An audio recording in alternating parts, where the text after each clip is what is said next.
पिछले दिनों देवलीना भट्टाचार्य और सिद्धार्थ शुक्ला के फैंस के बीच जंग देखने को मिली। हर तरफ से सिर्फ अटैक ही अटैक हुए। दरअसल सिद्धार्थ के एल्बम भुला दूंगा पर देवलीना के नेगेटिव कमेंट से सिद्धार्थ के फैंस इस कदर नाराज हुए कि देवलीना की ट्रोलिंग सोशल मीडिया पर जमकर शुरू हुई। ऐसे में देवलीना भी चुप नहीं बैठी और उन्होंने अपने सोशल मीडिया के जरिए कई बार इन ट्रोलर्स को फटकार लगाई। लेकिन माना जा रहा था कि देवलीना के इस कमेंट से सिद्धार्थ भी नाराज हैं, इसीलिए उन्होंने इस मामले में चुप्पी साध ली। लेकिन अब फाइनली इस पूरे मुद्दे पर सामने आ गए हैं सिद्धार्थ। जी हाँ, सिद्धार्थ शुक्ला ने फाइनली देवलीना के कमेंट पर रिएक्ट किया है। तो क्या देवलीना के कमेंट से वाकई भड़क गए हैं सिद्धार्थ? आइए आपको बताते हैं इस रिपोर्ट में। सिद्धार्थ ने कहा है कि वो अपने फैंस के प्यार के आभारी हैं और उनके लिए उनके फैंस ही ज्यादा जरूरी हैं। पिंक विला से बातचीत में सिद्धार्थ ने ये बात कही।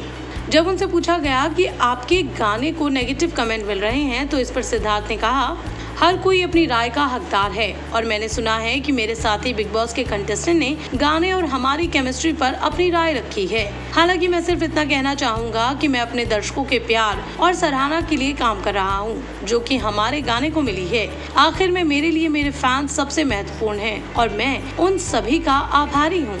अपने इस इंटरव्यू में सिद्धार्थ शुक्ला ने देवलीना भट्टाचार्य का नाम तो नहीं लिया, लेकिन ये साफ है कि उनका इशारा देवलीना की तरफ ही था। सिद्धार्थ की बात सुनकर कुछ फैंस को ये लगने लगा है कि वो भी शायद देवलीना के कमेंट से खुश नहीं थे और कहीं ना कहीं क्या उन्हें भी देवलीना की बात का बुरा लगा है।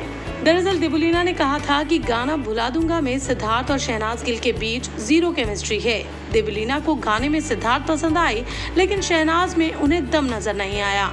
देवलीना के मुताबिक शहनाज के सामने सिद्धार्थ काफी बड़े नजर आ रहे हैं। दोनों की साथ में फ्रेंड और भाई बहन वाली केमिस्ट्री दिखती है, कपल वाली नहीं। देवलीना की नजर में इस गाने में सिद्धार्थ के साथ रश्मि देसाई को कास्ट करना चाहिए था, लेकिन उनके इस कमेंट ने सोशल मीडिया पर काफी बखेड़ा शुरू कर दिया। इसके बाद शहनाज के फैंस उन्हें ट्रोल करने लगे। लेकिन अब जिस तरह अपने सॉन्ग को मिले फैंस के प्यार के लिए सिद्धार्थ ने शुक्रिया अदा किया है, वो साफ जाहिर करता है कि देवलीना के कमेंट से उन्हें कोई फर्क नहीं पड़ता और वो उनकी बात से ज्यादा अपने फैंस की बात को तवज्जो देते हैं। लेकिन हैरान करने वाली बात यह है कि देवलीना की ट्रोलिंग को लेकर सिद्धार्थ ने कोई स्ट्रॉन्ग बात नहीं की। ऐसे में कुछ फैंस को लगने लगा है कि शायद वो भी देवलीना से नाराज ही हो गए हैं और क्या वो अब उनके साथ कोई कनेक्शन रखने के मूड में ही नहीं। इस पर आपको क्या लगता है? अब आप भी अपनी राय कमेंट सेक्शन में दें।